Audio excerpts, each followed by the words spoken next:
What's up, guys?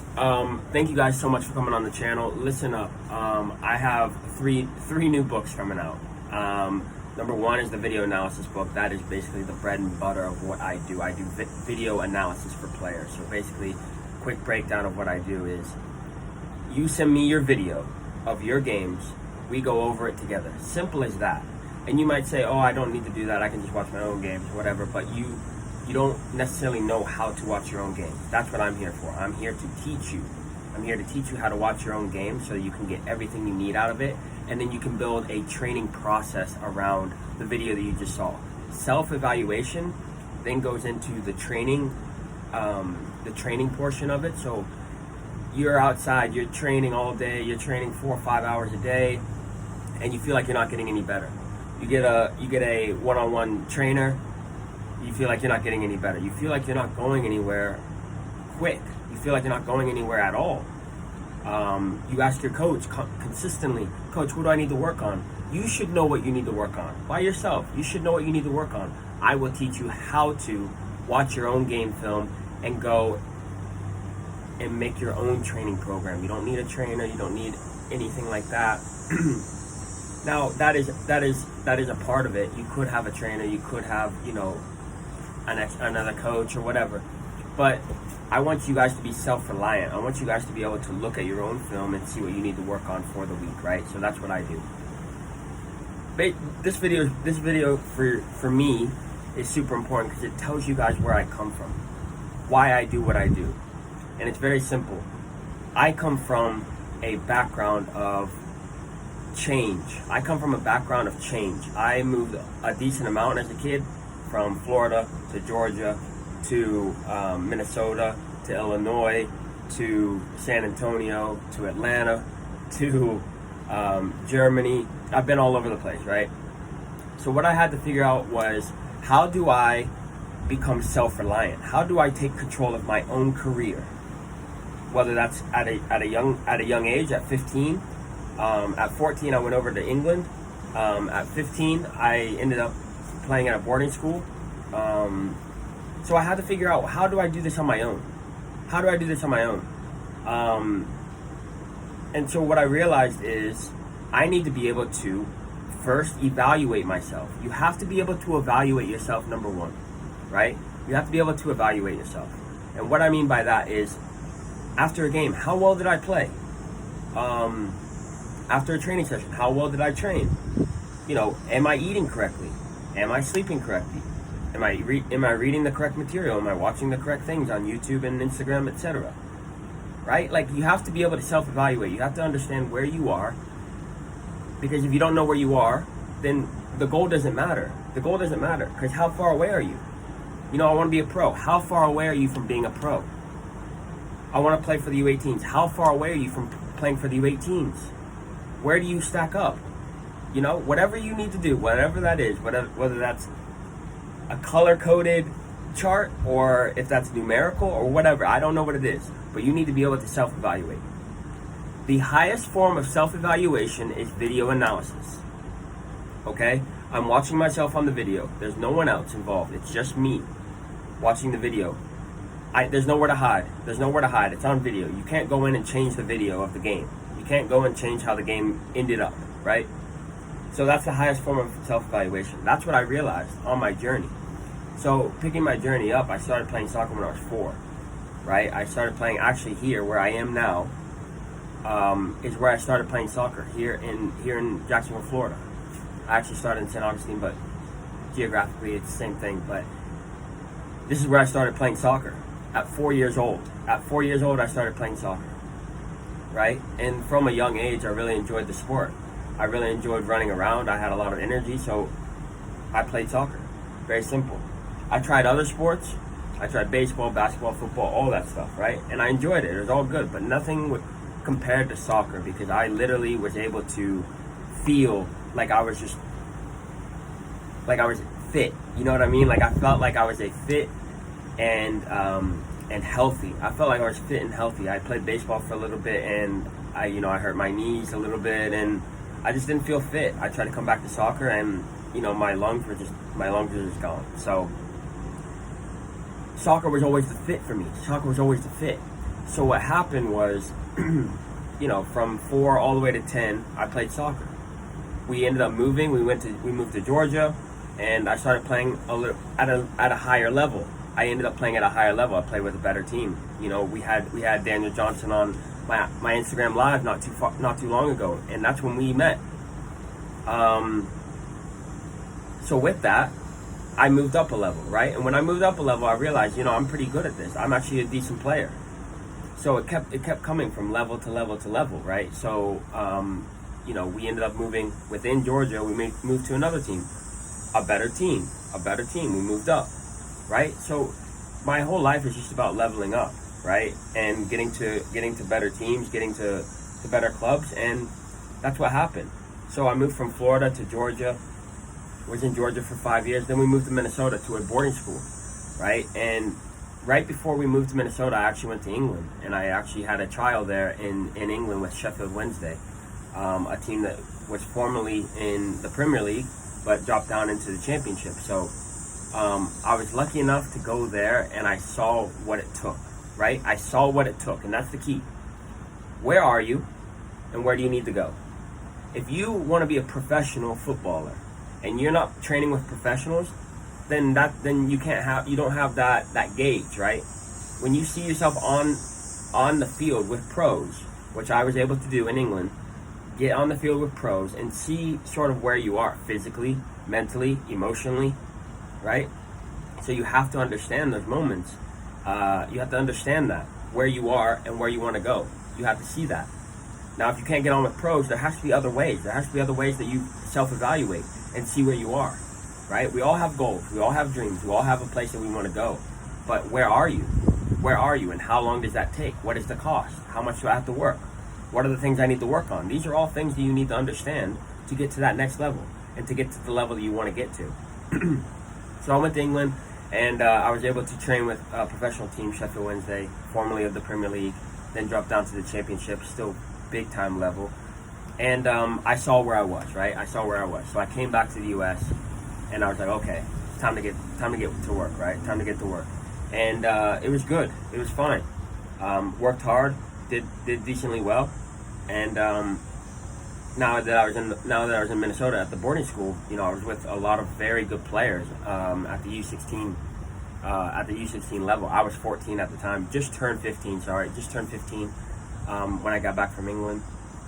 And I was playing with the U16s, right? My goal that year was to go back to England and play in England. That was my number one goal, right? That was my number one goal. I ended up going back to England in the summer, right? I ended up going back to England in the summer for 2 months, and the goal was to stay. I was ready to stay. I was good. I was going for a pro contract. I was 15 years old, and I was going for a pro contract. And it was one of those things, right? It was one of those things where I went and I saw what the level I was at again. I saw where I was, and I saw there was a little bit of, I still wasn't quite there yet. And what happened was the papers ended up not going through. For my visa and for my passport and all this stuff and the whole thing, and it didn't go through, so I came back, right? And I came back to the U.S. and it was one of those situations where I had to readjust, right? You have to readjust in these moments. You have to say, what do I need to do now? What do I need to do now? Once again, where are you? Where are you? Here, it's always changing. It's called dynamic. Dynamic perspective, right? So like where I am today is not necessarily where I was yesterday. And where I was yesterday is not necessarily where I am tomorrow, right? So it's always changing. That's why you have to have self-evaluation and self-reflection every single day. That's what a morning routine is. That's what all these different, like meditation, all that stuff, is to get you in the moment. Where am I today? Where's that compared to yesterday? Where's that compared to where I want to be tomorrow? Compare yourself to yourself, right? One thing I've been struggling now with in quarantine this whole time, now I'm not saying we're in quarantine anymore, but during this whole time, this whole pandemic thing that we've been going through, is I've really had a tough time understanding where I am compared to where everyone else is compared to where I want to be, right? So comparing myself to others. I feel like we all have this problem, and I have this problem as well. I'm not saying that I'm special or anything like that. When I do these YouTube videos, I think people think that I think I'm big time and all that. I'm not. I have a lot of things to work on. I'm 25 years old. When I'm 30, I will be completely unrecognizable. When I'm 26, 2 months from now, when I'm 26, I will be completely unrecognizable to where I am today. But that's because I'm always self-evaluating. Where am I today? Where am I today? And I realize every single day that I have a laundry list of things I need to work on. The biggest problem, there's two problems, but the biggest problem is when people don't think they have anything to work on. They think it's the coach. They think it's their team. They think it's their parents. And it comes out in different ways too. It's like, oh, my parents don't believe in me. You're blaming your parents for something that you're not even going after yourself. You don't even believe it in yourself, right? Don't blame anyone else. Don't blame anyone else. It's you. It's you. At the end of the day, it's all you. You have control over your own life, right? You have control over your own life. So take advantage of that. Take advantage of that and make different decisions. Make different decisions. Then the second thing is that you think everything's your fault, and you take that as a negative, right? You take that as a negative. I get down, not a lot, but I get down sometimes because everything is my fault. Everything is my fault. Everything is my fault. A meteor hits the earth. It's my fault. I should have known. I should have been ready. I should have dug a tunnel for my family and stuff like that. We should have been down there. But taking responsibility gives you control. It gives you control. If it's your coach's fault, then guess what? You're not going to play unless your coach wants you to play. If it's your parents' fault, you're not going to play unless your parent allows you to play or tells you you're good enough. You're never going to make it as a pro unless your parent allows you to go pro. Like, how bad does that sound? Like, take advantage and take control of the responsibility that you have. You have responsibility over your own life and your own career. So take it. Don't give it to your parents. Don't blame. Let me simplify for you guys. By blaming someone else, you are giving them the responsibility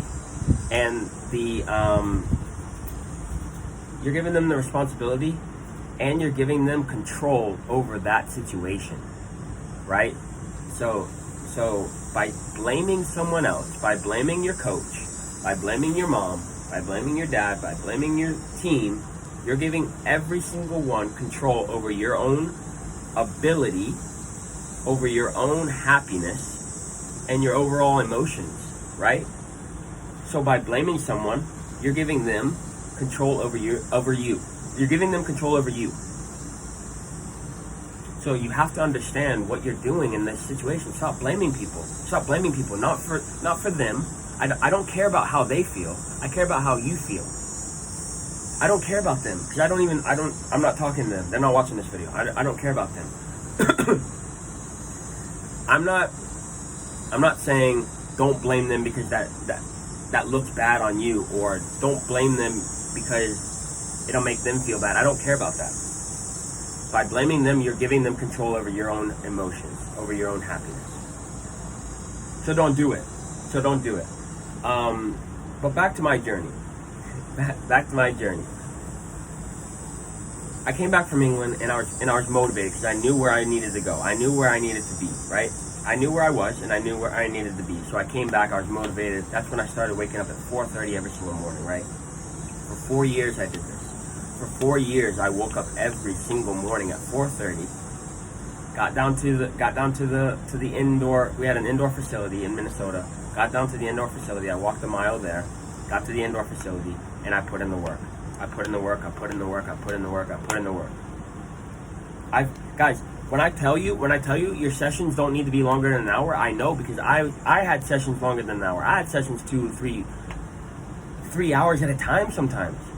I'd be on the field for 3 hours sometimes. And I would do that 3 or 4 times a day. Guys, you don't need to do that. My wheels are just spinning because no one told me that there's a better way.